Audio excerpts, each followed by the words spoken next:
intoxicated, teasing them, and then denying her the experience of full intimacy for some time in order to ensure that, her arousal levels are at the peak. And she's calling out on you to put it in. But you don't. You stop and you just walk away to the other room or to the sitting room, leaving her high and dry. Hey! Except you want to die with a pillow draining the life out of you. Do this after you've told her earlier that you want to role play and get in a character that will make her beg for it. Because it's either two things. She will either beg you to finish what you've just started, or she won't be speaking with you ever again. Choose which one. Hey guys, welcome to my channel. My name is Jane Lawrence and I come with a lot of juice. On today's episode, I will be teaching you men how to make your woman beg for it. So if this is what you would like to see, you better keep on watching. Be right back.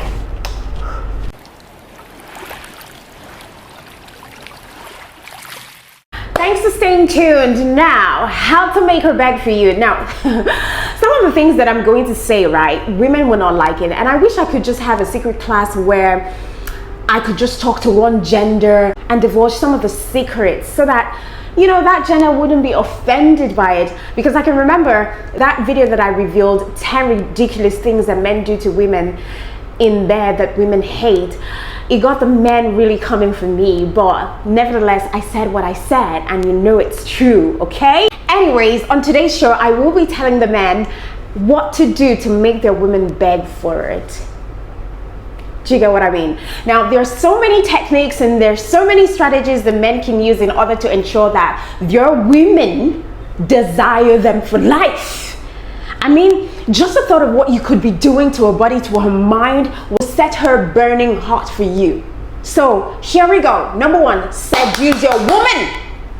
Women love to be seduced too. It is not only the responsibility or the attitude of a woman to seduce men. Men should learn how to seduce women. So lay a good foundation by preparing her mind for deeper intimacy and try as much as possible to say the right things in order to set the mood right, even if she's miles away. Remind her of how beautiful she is, how sexy she is, how intelligent she is, and also remind her of all of those things that you could be doing or that you can't wait to do on her body. Trust me, this puts any woman who is into you in the mood, because the fact is, some women relish the opportunity to immerse themselves in slow, desirable seduction. What I'm trying to say in essence is that men should always ensure that they keep their sexual advances romantic and unpredictable. Unpredictability is seductive.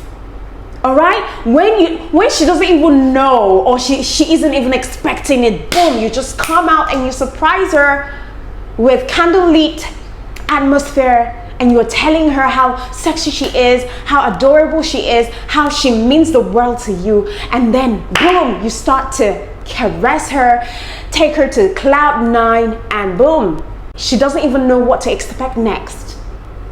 That's crazy. Number 2, be that Mr. Nice Guy that every woman dreams of having. Take her out if you can, but be honest with who you are. Don't fake it all in a bid to impress any woman. Besides, you can't be dating a woman that is above your power, above your level. Know your class and just date on your level.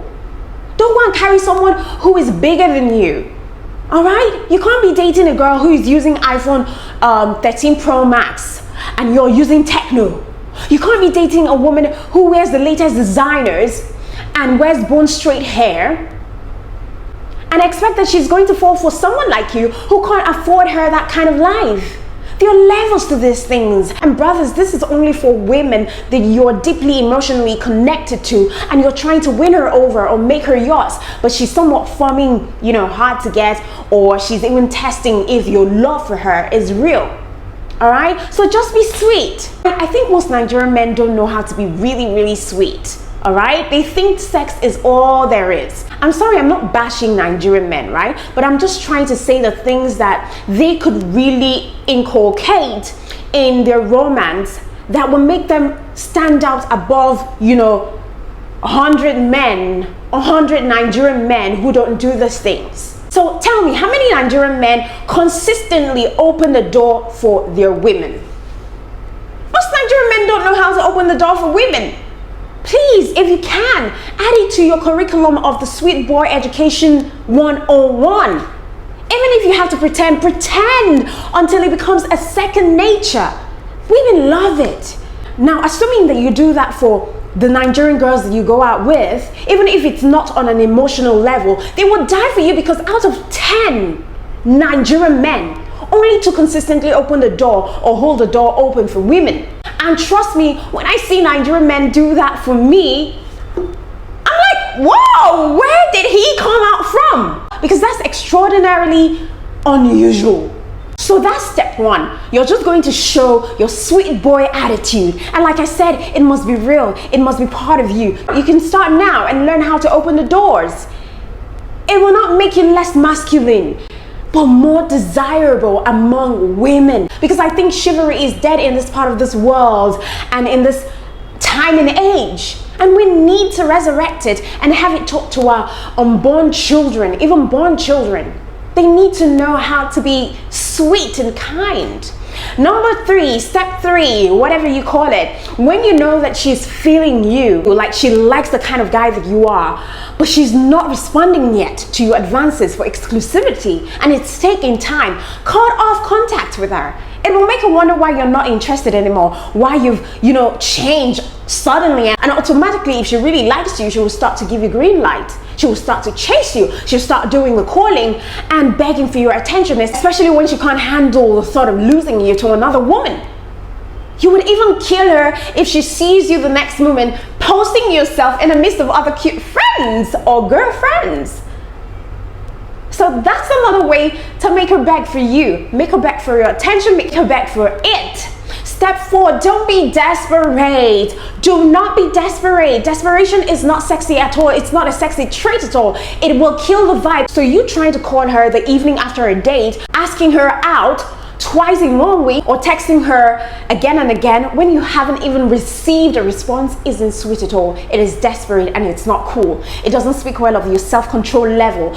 So if you want to keep her guessing and coming back for more, you need to make sure that you're playing the game. As tedious as it is, in the initial stages, it is more likely to work. And with that, it is more likely that you're going to leave her hanging, thereby making her come for you, begging to know you on a more deeper level if she's really interested in you. Step 5, another way to make your wifey beg for it, get her intoxicated with passion.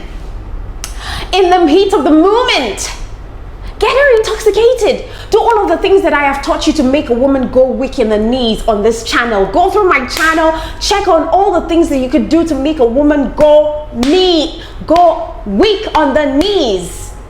Take, for example, you're going down on her with the right intensity, the right tongue play, the right rhythm, and the right consistency on her powerhouse. And she's calling out on you to put it in. But you don't. You stop and you just walk away to the other room or to the sitting room, leaving her high and dry. Hey! Keeping her wait like she's almost at cloud 9. You just stop and you just keep her waiting. Men, see, let me tell you something. You can significantly improve the pleasure level of women during lovemaking by engaging in playful foreplay, teasing them, and then denying her the experience of full intimacy for some time in order to ensure that, her arousal levels are at the peak. So take your time to work on her. Let your gentle touch, your gentle caresses leave her begging for you to get inside of her. And then you leave her hanging. Except you want to die with a pillow draining the life out of you. Do this after you've told her earlier that you want to role play and get in a character that will make her beg for it. Because if you leave a woman hanging high and dry, hey, my mic. If you leave a woman hanging high and dry and you just go to the next room and you don't continue, you're dead, oh. You are dead, you're finished. Hey, Don't put a woman in that phase. Ha! And don't do it too often. But either ways, she's gonna call your name from the hallway, or basically just run to you and beg for it, or even drag you, or disturb you, or tear your clothes up. Or here's another way for you to get her to beg for it, especially when she has been naughty, okay? Now, you both are into the rhythm. You're getting your shit on, right? You're matching up the tempo. You're matching up tempo with tempo. You feel it in your heart that your souls are beginning to intertwine. Your souls are beginning to leave your body. But you ignite your pull-out game. Just when she's about to fall off the edge of ecstasy, you roll over onto the other side of the bed and say good night. It's either two things. She will either beg you to finish what you've just started, or she won't be speaking with you ever again, and you won't be getting any of the cookies anymore, or she will just poison you in the morning. So choose which one. Choose which one you would like to go. Do you want to die? Do you want to receive silent treatment? Do you still want the cookies? Choose which one. Oh God. So now before I go, I must say this. If you really think that you're good in bed, allow your partner to compliment you. Don't go praising your own love-making skills. Rather, take the moment to praise your woman's move in bed. It will give her a boost in levels of self-confidence, along with the desire to please you over and over and over again. And just maybe that will motivate her to boldly initiate at night or beg for it time and time again. Especially when you pretend not to be in the mood. Alright? So now that's it. Catch you on my next episode. If you've not subscribed, you're on the wrong side. If you've not subscribed, you're wrong. Subscribe right now. Right now. Hit the subscribe button. Until next time, I come your way. Don't forget, my name is Jane Lawrence. I come with a lot of juicy content, and you know it. You know it.